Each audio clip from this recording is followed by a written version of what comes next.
Part 2।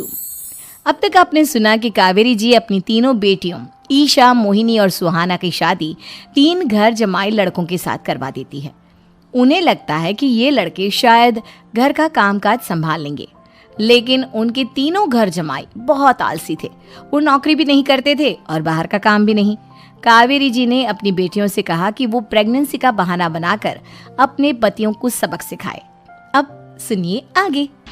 Mummy, आपने जैसा कहा था हमने वैसा ही किया, लेकिन देखिए ना, विवेक का हाल तो वैसा का वैसा ही है। घर में ना सुबह का नाश्ता बनता है और ना खाना। नौकरी पर जाने की बात करूं तो खाने को दौड़ते हैं मुझे। हाँ मम्मी, मैंने भी सुमित को कितनी बार कहा कि अगर नौकरी नहीं करनी तो कोई छोटी सी दुकान ही खोल लो। घर का खर्चा कैसे चलेगा? देखो दोपहर के 12 बजने आए और जनाब अभी तक सो रहे हैं। हाँ मम्मी, ईशा और सुहाना ठीक कहती हैं। अविनाश का भी यही हाल है। जब मैंने अपनी प्रेगनेंसी के बारे में कहा तो मुझसे कहने लगा, अरे दूसरी लड़कियां तो 9-9 महीने तक नौकरी करती है, बस डिलीवरी के टाइम छुट्टी लेती है। मोहिनी, तुम भी नौकरी करो। अब मुझे कहाँ नौकरी मिलेगी? मम्मी बताओ अब मैं क्या करूँ? हे भगवान, क्या सोचकर घर जमाई दामाद लाई थी मैं कि मेरी बेटियां मेरे पास रहेंगी और खुश रहेंगी, लेकिन इन आलसी दामादों ने तो हमारी जिंदगी को भी प्रॉब्लम में डाल दिया है। मैं तो कहती हूँ मम्मी, हम लोग वापस अपनी जॉब पर जाना शुरू कर देते हैं।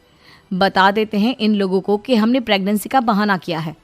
नहीं नहीं बेटा, ऐसी गलती भी मत करना। अगर तुमने ऐसा किया तो इन तीनों की आदत और ख़राब हो जाएगी। अरे आज नहीं तो कल कभी तो तुम प्रेग्नेंट होगी, तब वापस यही प्रॉब्लम आएगी। तब क्या करोगी तुम तीनों? हाँ मम्मी, आपकी बात तो बिल्कुल सही है।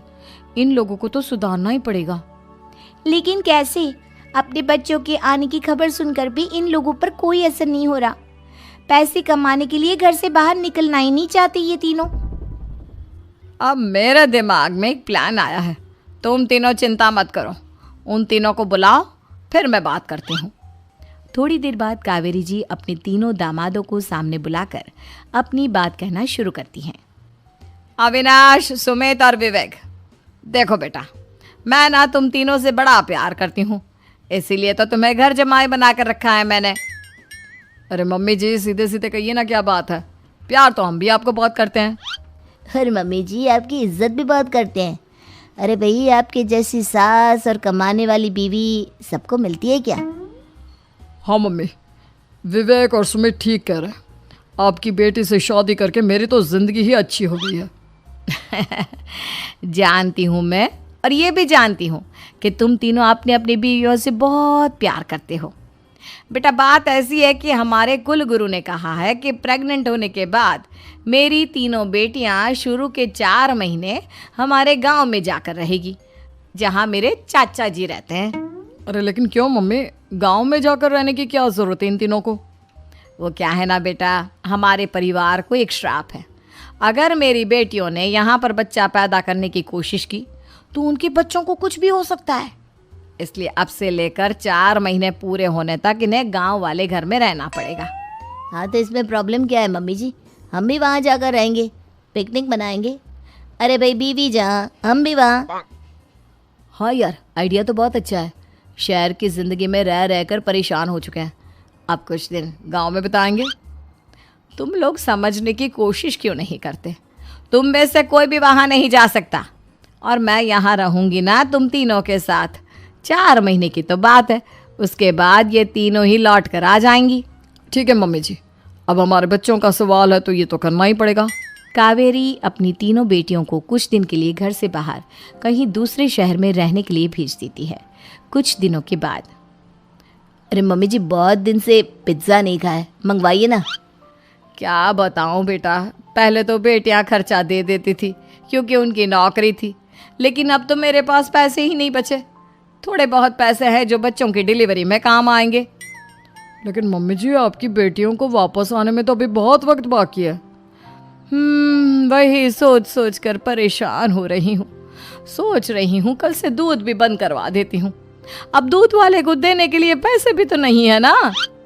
अरे नहीं नहीं मम्मी जी, अगर दूध भी बंद करवा दोगी तो मुझे चाय कहाँ से मिलेगी? और चाय के बिना मैं तो मर ही जाऊंगा। क्या करूं बेटा, इसके अलावा हमारे पास कोई ऑप्शन नहीं है। मेरे पास पैसे ही नहीं बचे। इस तरह कावेरी जी धीरे धीरे अपने तीनों दामादों को पैसे देना बंद कर देती हैं और घर में खाने पीने की चीजें लाना भी बंद कर देती है।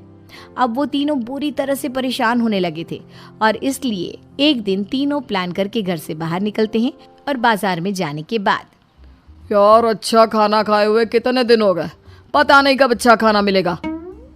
हमारी बीवियों के जाने के बाद तो हमारी हालत भिखारियों जैसी हो गई है यार।